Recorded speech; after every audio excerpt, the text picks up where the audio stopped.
Assalamualaikum warahmatullahi wabarakatuh. Masya Allah, tabarakallah. Ketemu lagi di channel Ibu Kereng. Hari ini kita akan melanjutkan perjalanan ke Gunung Tangkuban Perahu setelah seru-seruan di Astro Highland. Ada yang masih ingat bagaimana cerita legenda Tangkuban Perahu? Alkisah berawal dari kejadian di Kahyangan di mana ada sepasang dewa dan dewi yang dihukum dan menjalani masa hukumannya di bumi. Sang dewa diubah menjadi seekor anjing jantan yang bernama Si Tumang dan sang dewi menjadi seekor babi hutan yang bernama Celeng Wayung. Lalu pada suatu hari ada seorang raja yang bernama Sungging Perbangkara. Di suatu hari saat ia pergi berburu di tengah hutan, tiba-tiba ia ingin buang air dan sang raja membuangnya di batok kelapa. Tidak lama kemudian Celeng datang dalam keadaan haus luar biasa. Ia pun meminum air yang ada di batok kelapa tadi. Tiba-tiba Celeng hamil dan melahirkan seorang putri yang sangat cantik. Saat raja melihatnya, ia langsung menggendong bayi cantik tersebut dan membawanya pulang ke keraton. Raja menamakan putri cantiknya Dayang Sumbi.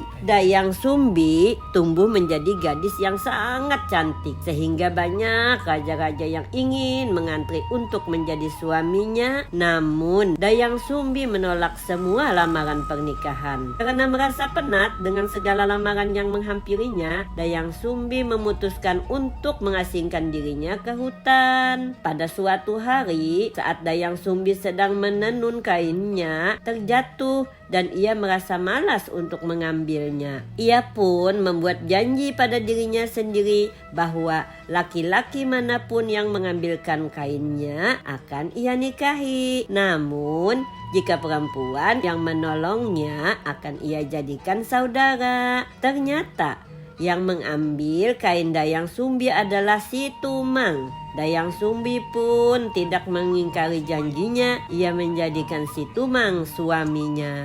Dari pernikahan ini, Dayang Sumbi dan Si Tumang melahirkan seorang anak laki-laki yang bernama Sang Kuryang. Sang Kuryang tumbuh menjadi anak pemberani yang senang berburu. Ia pun selalu ditemani Si Tumang yang merupakan titisan dari ayah kandungnya sendiri. Pada suatu hari, Dayang Sumbi meminta Sang Kuryang untuk berburu babi rusa karena ia ingin memakan hatinya. Sang Kuryang dengan ditemani Si Tumang berburu ke hutan untuk mendapatkan buruan sesuai keinginan ibunya. Saat di hutan, Sang Kuryang melihat target buruannya tengah merumput di balik semak belukar. Sang Kuryang pun memerintahkan Tumang untuk mengejar buruan tersebut. Namun ada hal aneh yang terjadi pada anjing piaraannya itu. Si Tumang yang biasanya penurut kini menolak perintah Sang Kuryang untuk mengejar buruan tadi. Sang Kuryang pun marah dan mengatakan, "Jika engkau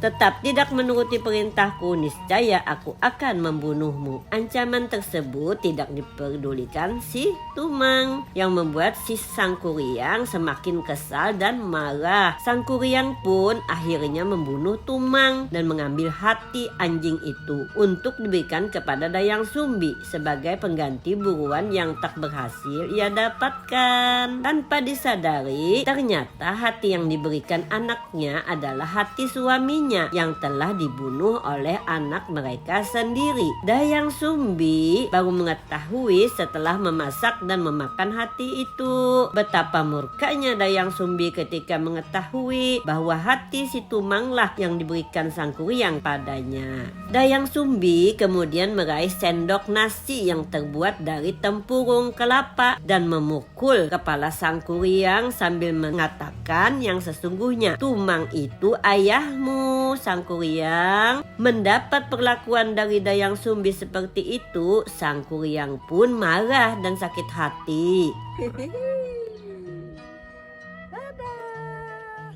Sang Kuryang berpikir bahwa Dayang Sumbi lebih menyayangi Tumang dibandingkan dirinya. Maka tanpa berpamitan Sang Kuryang pun pergi mengembara ke arah timur. Setelah kepergian Sang Kuryang, Dayang Sumbi mengaku menyesal atas perbuatannya kepada anaknya sendiri. Ia pun memohon ampun kepada para dewa atas kesalahannya tersebut. Mendengar permohonan Dayang Sumbi, mereka menerima permintaan maaf itu dan mengaruniakan kecantikan abadi kepada Dayang Sumbi. Di lain sisi, Sang Kuryang yang terus mengembara kini tumbuh menjadi lelaki dewasa yang memiliki paras menawan. Tanpa sadar, setelah bertahun lamanya mengembara, ia kembali ke tempat di mana dulu dilahirkan. Ia terpesona dengan kecantikan Dayang Sumbi yang abadi. Ia tak mengetahui bahwa perempuan berparas nawan yang ia temui itu adalah ibu kandungnya. Begitupun yang terjadi pada Dayang Sumbi. Melihat sosok lelaki nan sakti di hadapannya, ia tak menyadari bahwa lelaki tersebut adalah Sang Kuryang anaknya. Dari situlah tumbuh rasa simpati sampai akhirnya mereka merencanakan pernikahan. Sebelum melangsungkan pernikahan, Sang Kuryang yang mengganti namanya dengan Jaka ini berniat untuk berburu ke hutan. Dayang Sumbi pun membantu calon suaminya itu untuk mengenakan penutup kepala. Betapa terkejutnya Dayang Sumbi saat melihat luka di kepala calon suaminya itu. Luka tersebut mengingatkannya pada anak laki-lakinya yang telah meninggalkannya. Dia sangat yakin bahwa lelaki gagah yang akan menikahinya ini adalah Sang Kuryang anaknya. Melihat bekas luka tadi, Dayang Sumbi kemudian menceritakan bahwa dirinya adalah Dayang Sumbi, orang tua kandung dari Sang Kuryang yang telah menghilang. Namun, Sang Kuryang tidak memperdulikan penjelasan Dayang Sumbi dan tetap bersikukuh menikahinya. Sang Kuryang yang bertekad tetap ingin menikahi Dayang Sumbi. Untuk menghentikan pernikahan itu, Dayang Sumbi pun memberikan sebuah permintaan sebagai syarat. Dayang Sumbi mengajukan permintaan yang sangat berat, yaitu meminta Sang Kuryang membuat bendungan pada sungai Citarum dan di dalam danau tersebut terdapat perahu besar. Namun yang membuat permintaan itu berat adalah karena sebelum fajar terbit, kedua permintaan itu harus telah selesai. Tanpa ragu, Sang Kuryang menyanggupi permintaan dari Dayang Sumbi. Sang Kuryang pun memulai aksinya untuk membuat perahu dengan menebang pohon besar. Perahu besar pun berhasil dibuat Sang Kuryang.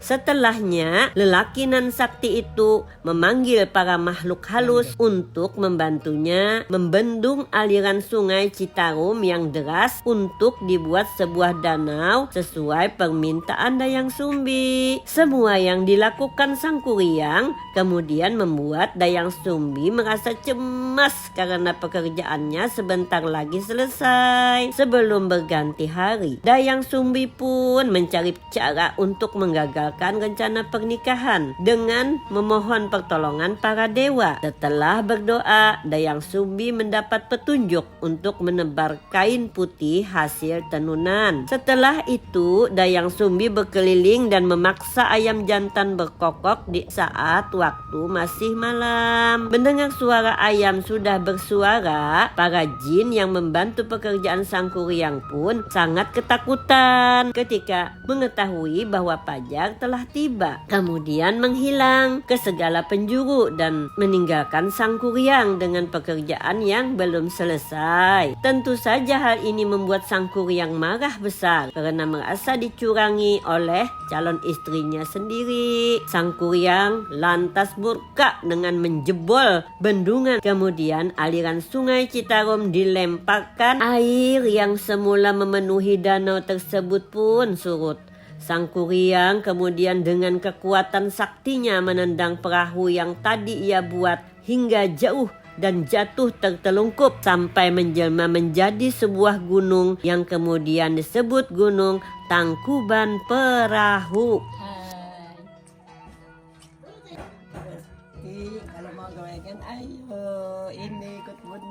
ke Tangkuban Perahu. Wah, banyak di Tangkuban Perahu ini, kulinernya mantap. Pemandangannya Masya Allah luar biasa. Orang kene wah tuh. Orang wah begitu amis, biasa semua amis enak kan?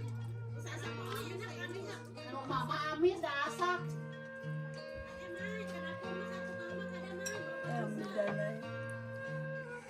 Nah, Alkisah. Begitulah cerita rakyat tentang legenda Sangkuriang dan Gunung Tangkuban Perahu ini ya Besti. Sekarang Taman Wisata Alam ini menjadi destinasi kunjungan yang sangat terkenal di Bandung.